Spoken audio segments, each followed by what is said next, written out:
Capítulo 11. A vitória do amor. 1000 anos depois, Cristo volta à terra acompanhado pelos salvos e por uma comitiva de anjos. Ordena aos ímpios mortos que ressuscitem para receber a condenação. Estes surgem como um grande exército, incontável como a areia da praia, e trazendo sobre si os traços da doença e da morte. Que contraste com os salvos! Todos os olhares se voltam para contemplar a glória do Filho de Deus.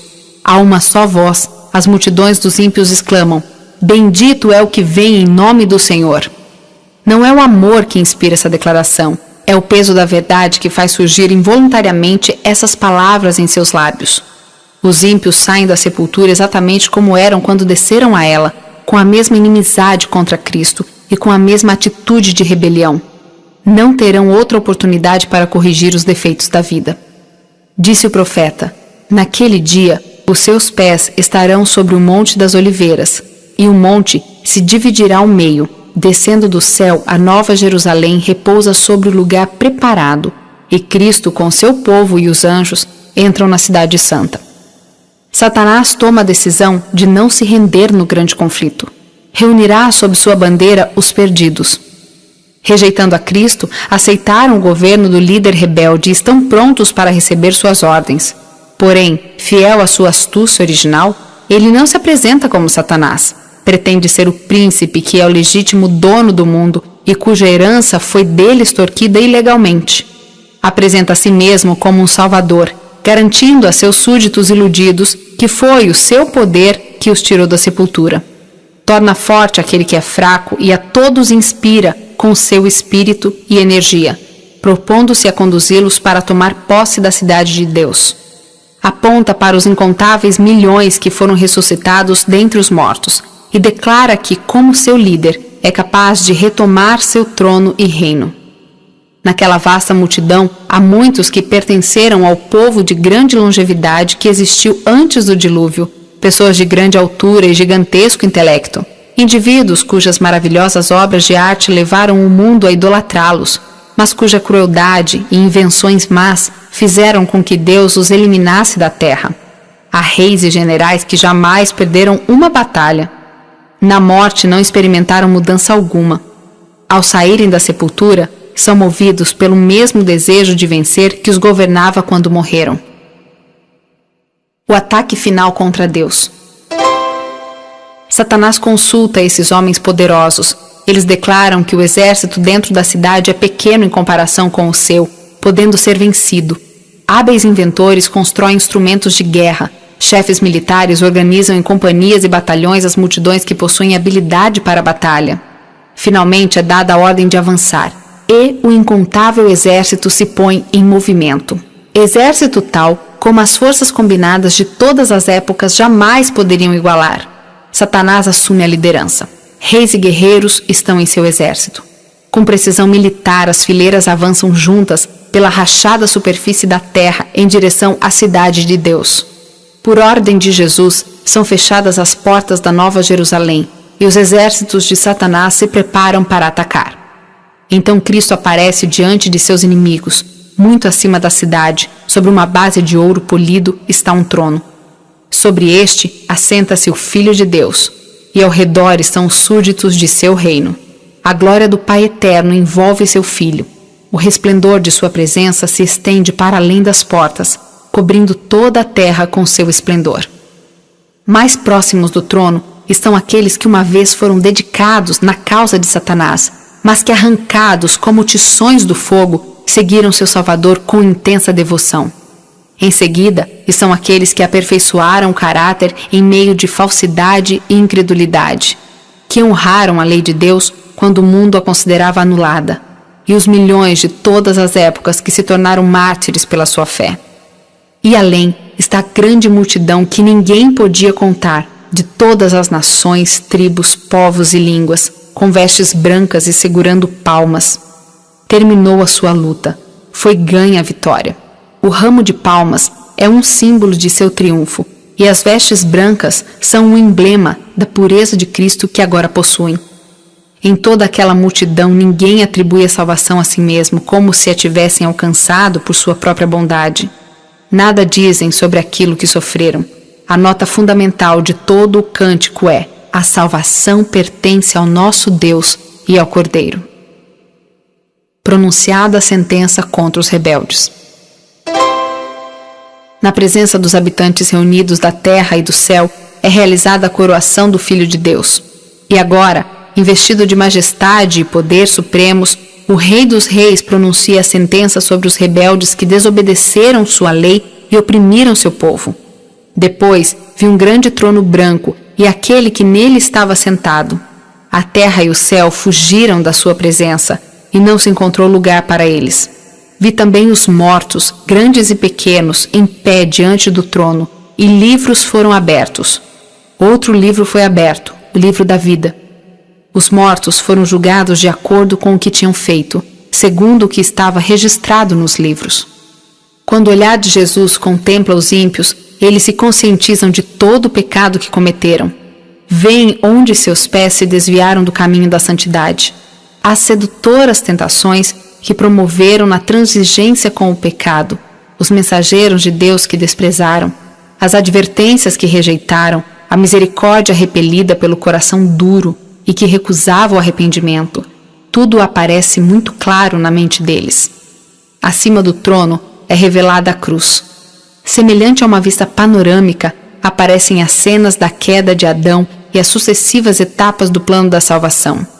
O humilde nascimento do Salvador, sua vida de simplicidade, seu batismo no Jordão, o jejum e a tentação no deserto, seu ministério revelando aos seres humanos as mais preciosas bênçãos do céu, os dias repletos de atos de misericórdia, as noites em oração nas montanhas, as conspirações de inveja e maldade com que eram retribuídos os seus benefícios, a misteriosa agonia no Getsêmani, sob o peso esmagador dos pecados do mundo, sua traição nas mãos da multidão assassina, os eventos daquela noite de horror, o prisioneiro que não opunha resistência abandonado por seus discípulos, denunciado no palácio do sumo sacerdote ao tribunal de Pilatos, diante do covarde Herodes, zombado, insultado, torturado e condenado à morte. Tudo é retratado de maneira intensa. Em seguida, perante a multidão agitada, são reveladas as cenas finais. O paciente sofredor trilhando o caminho até o Calvário, o príncipe do céu suspenso na cruz, os arrogantes sacerdotes e rabis zombando de sua agonia mortal, as trevas sobrenaturais marcando o momento em que o Salvador do mundo entregou a vida. O terrível espetáculo aparece exatamente como foi. Satanás e seus súditos não têm poder para desviar o olhar. Cada ator relembra a parte que desempenhou. Herodes, matando as inocentes criancinhas de Belém, a desprezível Herodias, culpada pelo sangue de João Batista, o fraco Pilatos, escravo das circunstâncias, os soldados zombadores, a multidão furiosa que clamou que o sangue dele caia sobre nós e sobre nossos filhos. Todos procuram em vão ocultar-se da majestade divina do rosto de Cristo, enquanto os salvos lançam suas coroas aos pés dos salvadores, clamando: Ele morreu por mim. Ali está Nero, monstro de crueldade e vício, contemplando a exaltação daqueles em cuja angústia encontrou prazer satânico. A mãe dele testemunha aquelas ações, vendo como os maus traços, os maus desejos desenvolvidos por sua influência e exemplo, resultaram nos crimes que fizeram o mundo estremecer. Ali estão líderes espirituais que pretendiam ser embaixadores de Cristo, mas utilizaram a tortura, a masmorra e a fogueira para dominar o seu povo. Ali estão os orgulhosos seres humanos que se exaltaram acima de Deus e ousaram mudar a lei do Senhor. Eles têm uma conta a prestar a Deus. Tarde demais chegam a ver que o Todo-Poderoso cuida de sua lei. Percebem agora que Cristo se identifica com os sofrimentos de seu povo e sofre com ele. Todo o mundo ímpio é agora acusado de alta traição contra o governo de Deus. Não existe ninguém para defender a causa dos perdidos. Encontram-se sem desculpa, e a sentença de morte eterna é pronunciada contra eles. Os ímpios veem o que perderam por sua rebelião. Tudo isso, exclama o perdido, eu poderia ter conseguido. Que tremenda presunção! Troquei a paz, a felicidade e a honra pela miséria, infame e desespero. Todos veem que sua exclusão do céu é justa.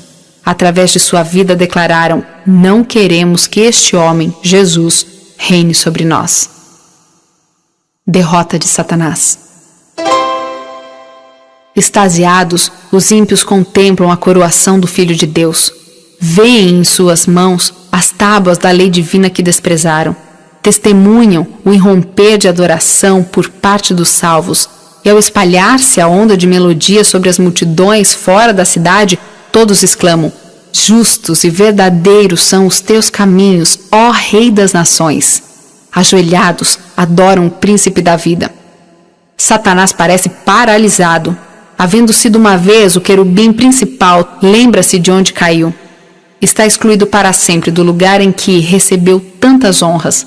Vê que outro se encontra perto do Pai, um anjo de majestosa presença.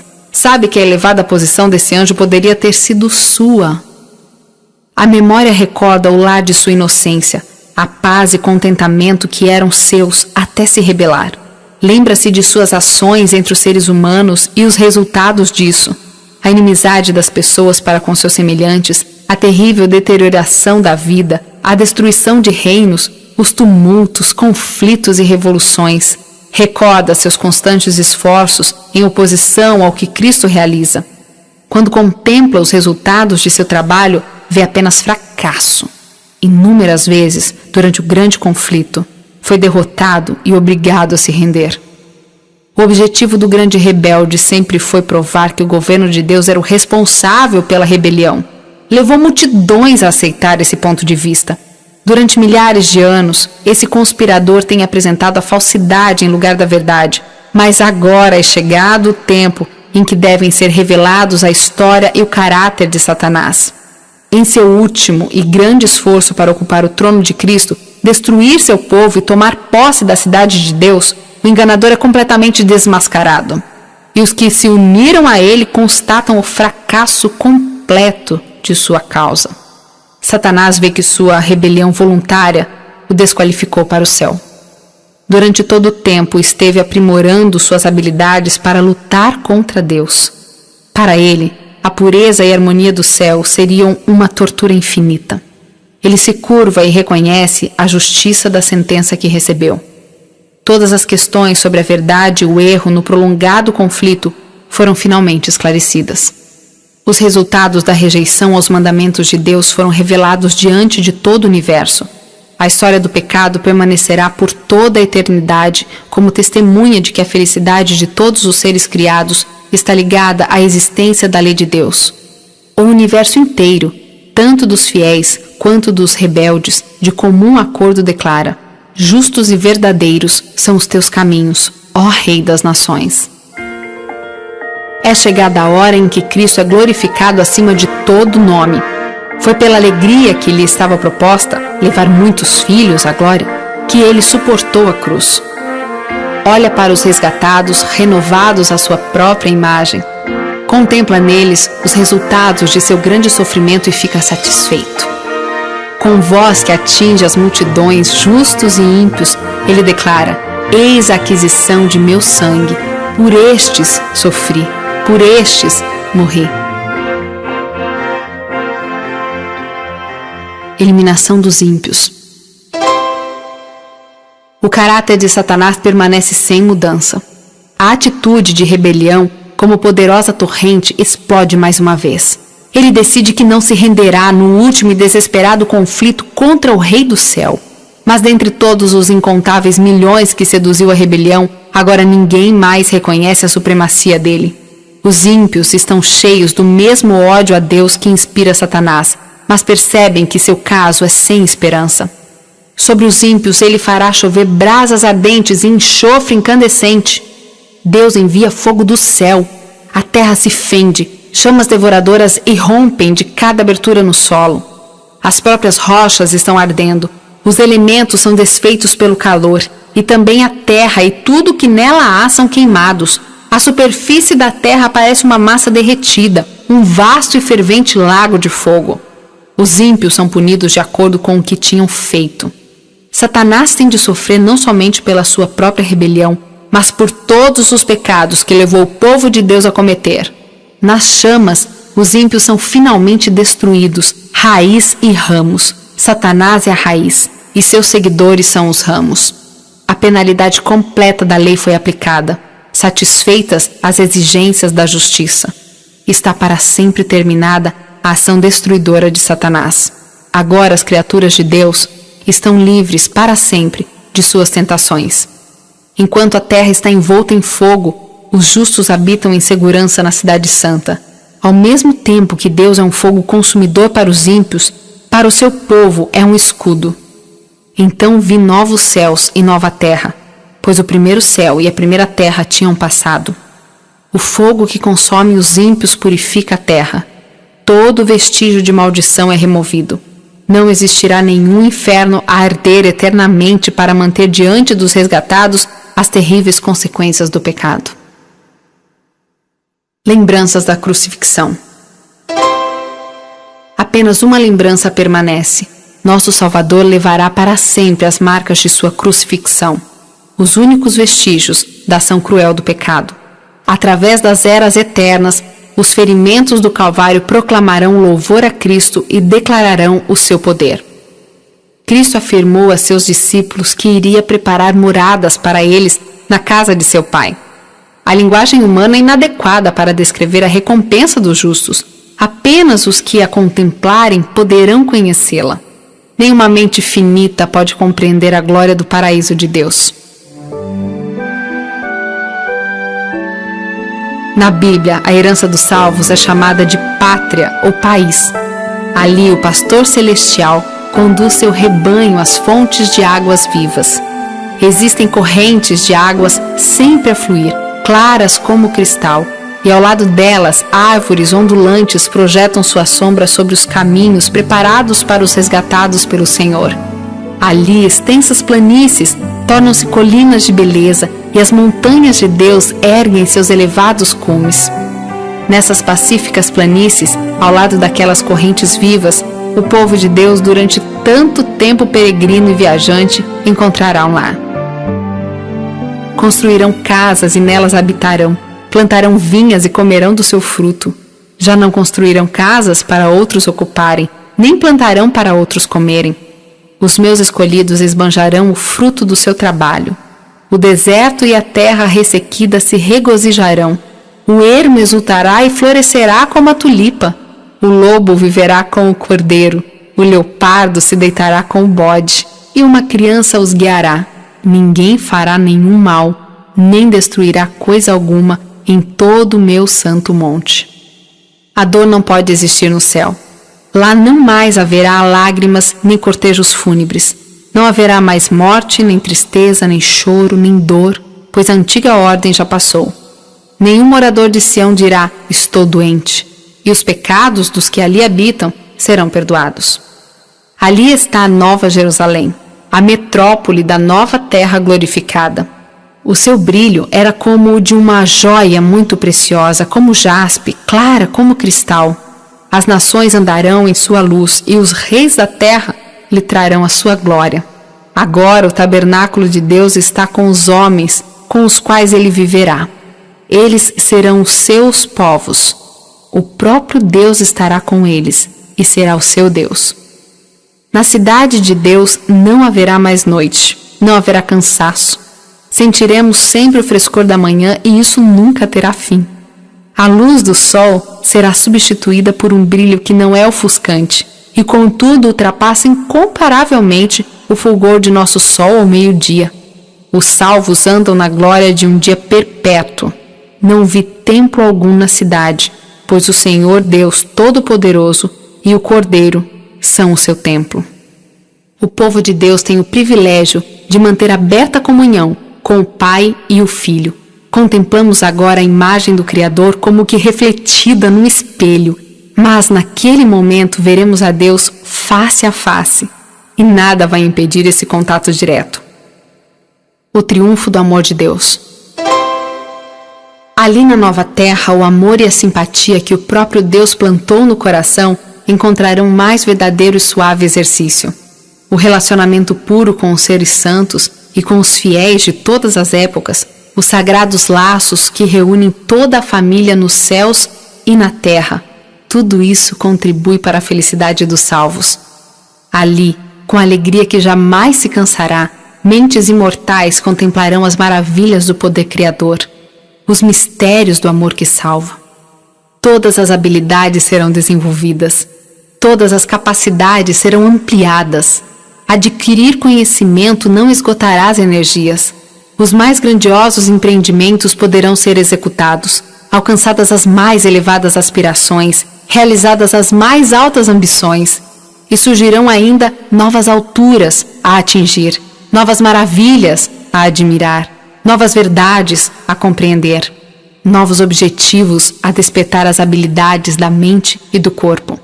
Todos os tesouros do universo estarão abertos aos resgatados por Deus.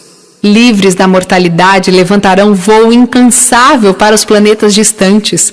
Os filhos da terra têm acesso à alegria e sabedoria dos seres que nunca pecaram e compartilham da sabedoria adquirida durante séculos e séculos. Com visão clara, olham para a glória da criação. Sóis, estrelas e sistemas planetários, todos na sua indicada ordem, circulando ao redor do trono da divindade. À medida que passam os anos da eternidade, surgirão mais e mais gloriosas revelações de Deus e de Cristo. Quanto mais os seres humanos aprendem sobre Deus, mais admiram seu caráter. À medida que Jesus abre diante deles as belezas da salvação e suas maravilhosas realizações no grande conflito contra Satanás, o coração dos salvos vibra com devoção e milhões de vozes se unem para expandir o poderoso coro de louvor. Depois ouvi todas as criaturas existentes no céu, na terra, debaixo da terra e no mar, e tudo que neles há, que diziam: àquele que está sentado no trono e ao Cordeiro sejam o louvor, a honra, a glória e o poder para todo sempre. O grande conflito terminou. Pecado e pecadores não mais existem. O universo inteiro está purificado. Uma única pulsação de harmonia e alegria vibra por toda a vasta criação. Daquele que tudo criou emanam vida, luz e felicidade por todos os domínios do espaço infinito. Desde o minúsculo átomo até o maior dos mundos, todas as coisas, animadas e inanimadas, em sua serena beleza e perfeita alegria, declaram que Deus é amor.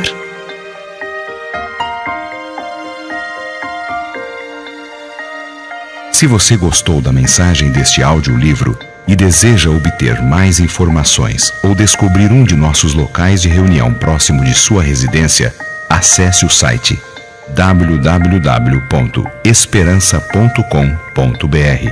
Esperança sem cedilha.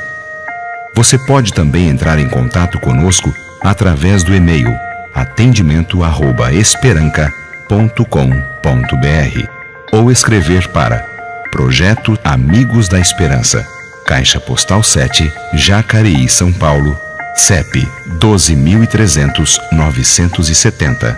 Saiba que Deus tem um plano especial para a sua vida. Procure conhecê-lo melhor e viva com mais esperança.